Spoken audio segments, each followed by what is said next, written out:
আপনি এখন বাসায় যাবেন, বাসায় যাওয়ার পরে আপনি বিছানায় চলে যাবেন। বিছানায় গেলে কি হবে? আপনার ঘুম আসবে, আপনি ঘুমিয়ে যাবেন, আপনার বাবা ঘুমিয়ে যাবে, আপনার সন্তান ঘুমিয়ে যাবে, আপনার মা ঘুমিয়ে যাবে, আপনার পাড়া প্রতিবেশী ঘুমিয়ে যাবে। বান্দা, তুমি যখন ঘুমের ঘরে চলে যাও, তোমার বাবাও ঘুমের ঘরে চলে যায়, তোমার মা ঘুমের ঘরে চলে যায়, তোমার সন্তান ঘুমের ঘরে চলে যায়, তোমার বিবি ঘুমের ঘরে চলে যায়। তুমি হঠাৎ করে ঘুম থেকে উঠো, ঘুম থেকে উঠার পরে তোমার প্রস্রাবের বেগ হয়, তোমার প্রস্রাবের বেগ হলে আমি আল্লাহর হুকুমে তুমি প্রস্রাব করো, আমি আল্লাহর হুকুমে তুমি পায়খানা করো। তোমার যখন কোনো অসুবিধা হয়ে যায়, আমি মাওলার দরবারে দোয়া করো, মালিক আমার অসুবিধা হচ্ছে, তুমি আমার অসুবিধা দূর করে যাও।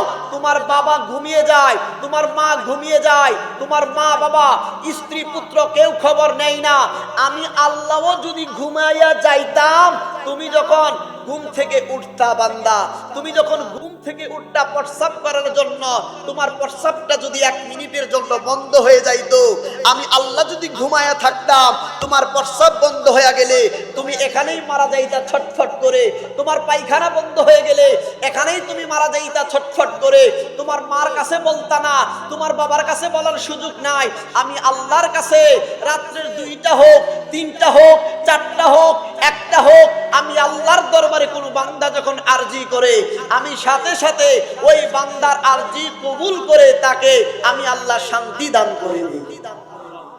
এখন বলুন, আপনার বাবার কাছে বললে তো আপনার এই হাজত আপনি সারতে পারবেন না। রব্বুল আলামিন এমন ভাবে প্রত্যেকটা বান্দাকে ভালোবাসেন, আপনি আল্লাহকে ডাকেন আর না ডাকেন, আপনার যখন প্রস্রাবের বেগ হয়, মহান আল্লাহ প্রস্রাব করার জন্য আপনাকে কি করে দেয়? ব্যবস্থা করে দেয়। আপনি দেখেন, আপনি যখন রাত্রে শুইতে যান, আপনি এশারের নামাজটা না পড়েই শুয়ে গেলেন, কিন্তু আপনি যখন কোনো চাকরির মধ্যে যাবেন, ডিউটি কম পড়লে আপনার বেতন থেকে টাকা কর্তন করা হবে, হবে কি না? এখন আপনি যখন কারেন্টের বিল প্রতি মাসে পরিশোধ না করবেন, পরিশোধ না করার ফলে আপনাকে কি করা হবে?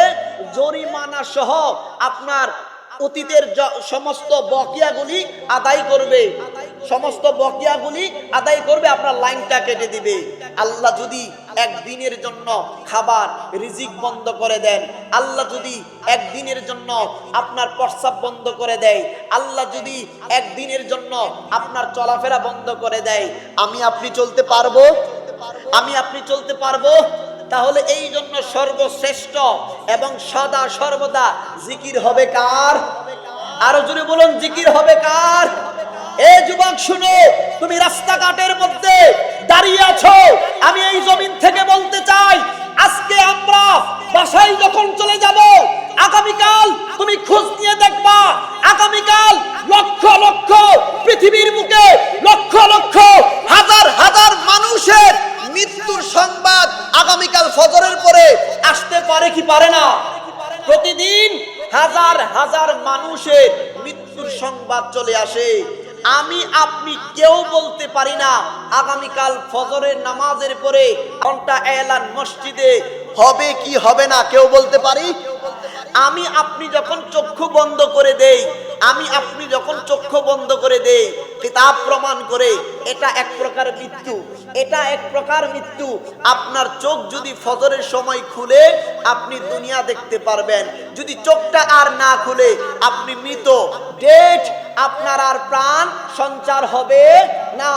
আমার আপনার আগামীকাল ফজরের পরে, আমার আপনার আগামীকাল ফজরের পরে জবান দিয়া কথা বের হবে কি হবে না আমরা কিন্তু জানি না, আমরা কেউ বলতে পারি না। এই জন্য সময় থাকতে তুবু ইলাল্লাহি তাওবাতান নাসুহা, তওবার মতো তওবা করে ফিরি।